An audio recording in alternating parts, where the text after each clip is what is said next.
You've got two choices. Quality or quantity, what would you like? If you've got quality of life,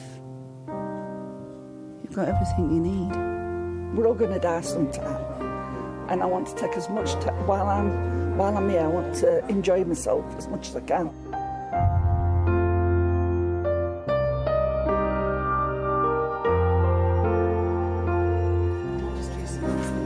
St Luke's Hospice in Sheffield has been treating the terminally ill for 45 years. No one here will be cured, but this is far more than a place where people come to die. We spent a week at St Luke's talking to staff, patients and their families as they confront the end of life. Every day starts like this. A meeting of nurses, doctors and consultants who treat the majority of St Luke's 1,500 patients in their own homes. The community team liaises with GPs and hospitals, prioritising those most in need, who get a visit from the rapid response team. Connor is a palliative care nurse. It's just a really nice feeling to know that you can support someone in what's obviously it's a terrible time for them. I think people are frightened of death.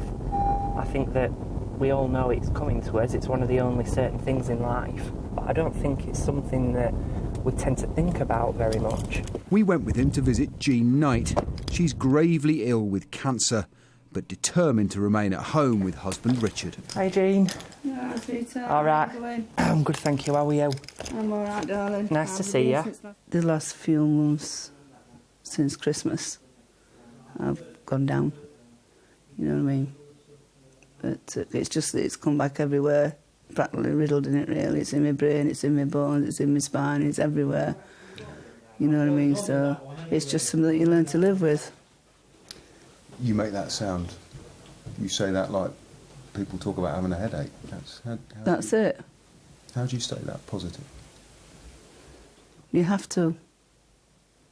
Because if you don't, you lose your quality of life. That's what you're here for. You've got two choices. Quality or quantity, what would you like? Quality. You know what I mean? If you've got quality of life, you've got everything you need. As Jean's primary carer, the hospice supports Richard too. I can ring St Luke's up and I can talk to a doctor or I can talk to a nurse and they will sort it. They can then ring our pharmacy and get them to deliver the medications or allow me to go and pick them up. There's times when I can have my really bad days and I think, oh, come on, Jean, now. You know, pull yourself together, because if you don't, you're going to go down. So I pull myself together and that's how you get it back. You know what I mean? Positivity. That's always at the top, positivity. You have to stay like that. Because if you don't, you lose your life. Back at St Luke's, Judith Park showed us round the inpatient ward. I think, you know, people tend to think when patients come into the inpatient centre in a hospice, they're coming in to die. They're not. About 35% of our patients are discharged home, but they all have a terminal illness. So this is our spa room. There's even a whirlpool bath that comes complete with a light show, a small luxury and a way for patients living with illness to relax. We are scared as a society. I think we are starting to shift slowly. I think there's a big public health message around death and dying because actually, you know, again, back to the lady who's pregnant, she gets a bounty pack. That's standard and has been for years in this country. We don't give people a death pack telling them these are the things you need to think about and this is what is really important at some point in your life. Okay, 1, 2, 3. Clive Smith, a former Royal Engineer with cancer, was admitted to St Luke's more than once. But they didn't just treat him, they supported his family too. Daughter Julie was so impressed after his first admission last year, she applied for a job and joined the housekeeping team. And Clive's granddaughter Lauren is in a bereavement support group recommended by the hospice. It's like a group where I can just do whatever I want. You can express your feelings by doing art, and they just help you. And if you really need to talk to them, they can take you in a room, talk to you, and then whatever stays in that room, it doesn't come back out. When you come here, obviously, they're here first and foremost for that patient. But then once they're in here, you realise that they're not. They help mum, dad, nana, granddad. There is something there for you. Excellent training from the doctor. A few days after this, Clive died at St Luke's, surrounded by his family. Yeah, mention my name.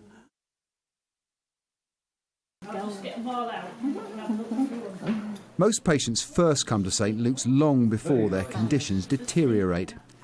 The day centre provides physical and creative therapy, advice and sometimes just company for patients dealing with terminal diagnoses. You were the first heard the words St Luke's or hospice. What did you think? That's me done. Coming out, people, I'm going in, I'm coming out in a box. But it's not like that at all. It's better than a hotel. Pamela Walker, who has cancer, has been coming since she was told she had 18 months to live. That was 3 years ago. While I'm here, I want to enjoy myself as much as I can. I can't sit, if you sit here and think, oh, I'm going to die tomorrow and I've got to plan this. I don't want that. I've sorted my burial out. That's all done with now. I'm just going to enjoy myself. One of St Luke's secrets is in the kitchen. This is no ordinary hospital food. Individual leek and smoked haddock tarts that's served with champ mash or poached egg. Chef Nick Wilkes runs it like a restaurant, adapting meals to meet the demands of patients for whom eating may be one of the last pleasures remaining. Tell me about the powders, and you mentioned the reforming sandwiches, because people struggle to eat. So we put like funky powders and like kind of reformed sandwiches and scones and cakes, but they're soft, but they look like a cake, but they can taste like one, but they're soft so they can swallow them. Appetites come and go, and people are struggling to eat for various reasons. What you try and do is when they can eat. Yeah, definitely. It's memory. Yeah. That's what the last thing. We're like the Willy Wonkers of hospices. That's what we try to be, I think. For the very ill, like Julie Drakeley, the small things can make a huge difference. Thanks, Dawn. She has motor neurone disease and needs round-the-clock care, but comes to St Luke's once a month to use the bath. I've got a condition that I'm never going to be made better from. And I've known that for 7 years. But coming to St Luke's,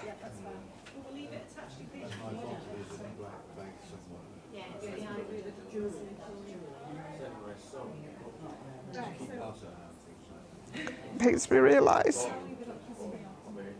the people do care. It's also helped her come to terms with how she wants to die. The thought of dying in a traditional hospital bed haunts me. The thought of dying in St Luke's with a beautiful room, with beautiful surroundings, with people who, small team of people who know me, who are listening to me, who have time for me, feels totally different. This book in the chapel lists the names of every St Luke's patient who's died day by day. It's a poignant reminder of the reality of the work that is done here and at more than 200 hospices across the UK that between them treat more than 200,000 people. But that is just 40% of those who would benefit from some kind of expert end-of-life care. See how it goes in the next couple of days. If you find that you're getting more side effects though. With an ageing population, demand for hospice services is growing fast, but funding is not. St Luke's is a charity, and with just 25% of its budget coming from the NHS, it has to raise £6 million every year from shops and public donations. On average, just 30% of hospice funding comes from the NHS, and last year 2/3 of that was cut or frozen. St Luke's chief executive believes more reliable funding could help hospices ease the pressure on the NHS by caring for more people who currently die in hospitals. If you took a poll across all of my peers across the country and their teams, there would be a consensus that yes, we would like to see better funding for not just hospice care but palliative care in general. We are after a more level playing field for what would be seen as being essential services in our city, and without those, I think the whole of the healthcare sector in Sheffield would be worse off and struggle. Hospices help patients who no longer have hope of a cure and families facing up to loss by doing lots of little things well. Take this garden. It's designed so that a patient in a bed can be wheeled around, and it's by doing things like that, offering an hour in the sun, a favourite meal to someone who perhaps can barely eat, or providing staff who can answer the hardest of questions, that they restore dignity and humanity to death. Jean Knight's family is just one of those who have benefited. A month after we went to see her, we were told she had died. The end of life was at home, and that's just how she wanted. And we all wanted her there, because as I say, I didn't want her to be in hospital. These hospices and things like that, they are fantastic places, but you can't be being at home and having all your family around. It couldn't have been any better, really, you know.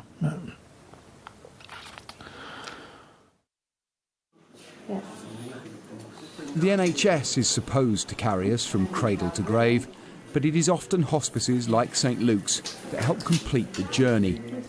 If more of us are to benefit from their unique expertise and have a chance at a good death, hospices may need to rely on more than charity.